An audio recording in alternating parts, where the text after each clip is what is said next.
Cotton deserves its own set of slides because specialization in Central Asia was, again, largely focused on cotton. The Central Asian economy was among the most specialized in the entire Soviet Union. Cotton was a core element of this, critical all to the economies except perhaps for Kyrgyzstan, but it was especially true for Uzbekistan. In the 1980s, cotton accounted for 65% of the republic's gross output and 40% of its labor force. 4 out of 10 people were employed in cotton. Uzbekistan in the mid-1980s produced almost as much cotton as the United States. Now, around the end of the Soviet period, 1987, the share of Tajik, Uzbek, and Turkmen economies that was focused on agriculture was twice the USSR average, twice the Soviet average. Regionally, cotton constituted 2/3 of the region's total output. Cotton requires an entire infrastructure, and Central Asia developed to provide this infrastructure.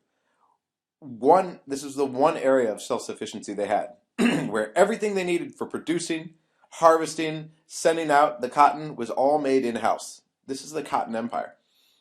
And it's the one sort of niche that you have where everything was produced in these republics and not in other republics that they had to deal with. So this Cotton Empire includes the irrigation networks, which they had their own irrigation networks, machine building specific to cotton growers, cultivators, harvesters, tractors, all that stuff. The chemical industry, the fertilizers and pesticides that they poured onto cotton. The cotton processing plants to clean it and produce cottonseed oil, which is still very popular in Central Asia. Popular because it's cheap. They also had some textile mills, but there was much less of this. Uzbekistan accounted for 70% of the country's cotton fiber production, but only about 3 or 4% of the textile output. Again, raw materials, typical pattern of colonization. Use them for the raw materials, refine them somewhere else. So Central Asia was producing about 95% of the Soviet Union's cotton and cotton fibers, 15% of its vegetable oils, cottonseed oil, all of the machinery and equipment for cotton growing, and 90% of the cotton gins. So we've got a bit of industry in there too. But what do you get from cotton? Well, sorry, I thought I had a separate slide for this. I don't. When you think back about the pastoral nomads and what they could do with livestock, cotton wasn't quite as versatile. But more than what you think, 1 ton of cotton, and I told you learn a lot about cotton, 1 ton of cotton yields 3,400 meters of cloth, 94 kilograms of vegetable oil, 6 kilograms of soap. Yes, there's cotton soap. But cotton requires massive labor input. So compare, you're harvesting 100 kilograms of cereal, and it takes you 1.6 man-hours. The same amount, the same 100 kilos of cotton, takes 36 man-hours. So 30 times more, nearly. Oh, it's probably like 25 times more. Okay, it's 20 times. The result, yeah, sure enough, right here, 20 times. Yep. The result is that it's very low profit unless it's converted on the spot to something with high demand, like textiles. Again, this was something the Soviets didn't let them do within Central Asia. Instead, 96% of Uzbekistan's raw cotton was sent to other republics for processing, especially Russia, Belarus, and Ukraine. So now imagine with independence the trade linkages or dependencies that you're finding. Now, Soviet propagandists were sensitive to charges of running Central Asia on an agrarian colonial model, the model that had been created by the Russian Tsar. This is hard to admit when you're trying to lure third world countries all around the world into your sphere of influence and away from that of the United States, and especially the Muslim parts of the third world, because Muslims around the world in the developing world saw what was happening in Central Asia. But by the end of the 1980s, with Glasnost, you saw condemnations in the official press. Writers talked about, and this is the local press in particular, the republic level press. Writers were talking about the, quote, dictatorship of a single crop in Central Asia. And they talked about, quote, the capacity of a monoculture to corrode not only agriculture, but also industry, education, health, and finally public morality, which was a clear reference to the cotton scandal. So let's talk about that cotton scandal. Well, actually, first we'll talk about the general decline in cotton. In the early 1980s, exports of cotton began to fall. And this was attributed to a decline in production and rising domestic demand. But there was also something more structurally problematic that was lying behind this. By now, China was a major producer. It had enormous labor reserves. Large state subsidies were going into the cotton industry. And so you have competition, but with a twist. The Chinese were actually producing superior cotton because the quality problem for Central Asia was huge because of the way the Soviet Union functioned. It wasn't about quality, it was about output, the level of output. Everything was about the level of output. That was the focus. So we have a gradual production decline. From 1975 to 1980, Uzbek cotton production increased by 25%, but from 1980 to 1985, it fell by 12%. Not only that, but the cotton fibers, not the raw cotton, but the cotton fibers are what count, and their proportion was also suffering. There was something seriously wrong with the crop that held up Central Asia.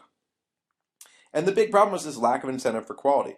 People were encouraged to harvest greater and greater quantities.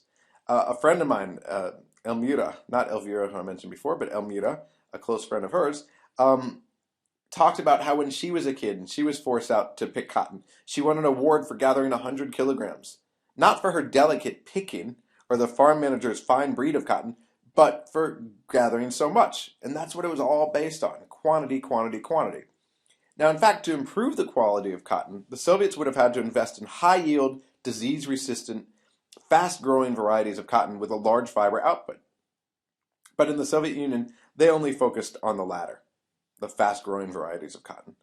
So up and down the cotton production line, employees at cotton processing plants had no incentive to store the cotton properly or give it higher quality processing. Those producing the equipment didn't care how well it was made.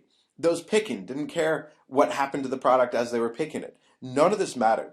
The problem of quality went up and down this cotton production line. This was also about basic agricultural practices, which the Soviet state corrupted. Back in the day, Uzbek peasants used to rotate alfalfa with cotton, and this saved the soil, and it allowed them to have livestock as well, which fed on the alfalfa, produced manure, and all that stuff. So you had a cycle: cotton, alfalfa, manure, cotton, alfalfa, etc. This was destroyed under the Soviet Union when they were forced to only do cotton to meet ever greater quotas, right? If Moscow says you need I don't know, 20,000 tons this year instead of 15,000 tons the year before, well, you're not gonna get rid of some of your fields and start altering what your fields are producing. Instead, you're going to produce cotton on every single field you can get your hands on. So,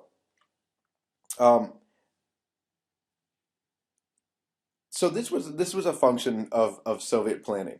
Now, another side effect of this, which I've mentioned before, is that also gone were the fruits and vegetables in many communities. Many of these communities that used to be self-sufficient in terms of what they were producing, even able to export fruits and vegetables, no longer were producing them because you needed more and more land for cotton because the Soviets demanded more and more of it. So rural people would ironically actually have to travel to towns to get things they used to produce in their backyards, these fruits and vegetables. Looking around Central Asia, Kazakhstan was the only grain producer, and they had a pretty short growing season, so they weren't very dependable.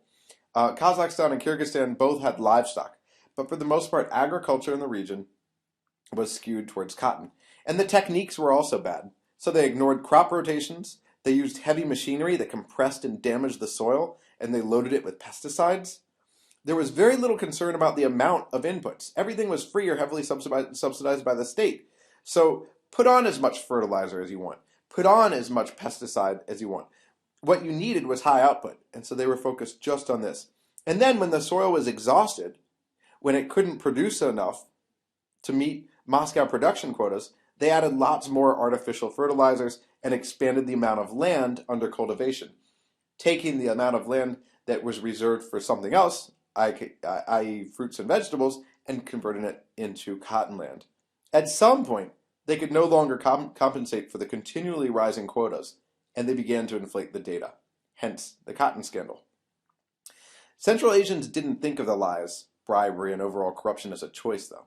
They felt it was the only way to deal with Moscow's unrealistic economic policy, a natural response to impossible demands.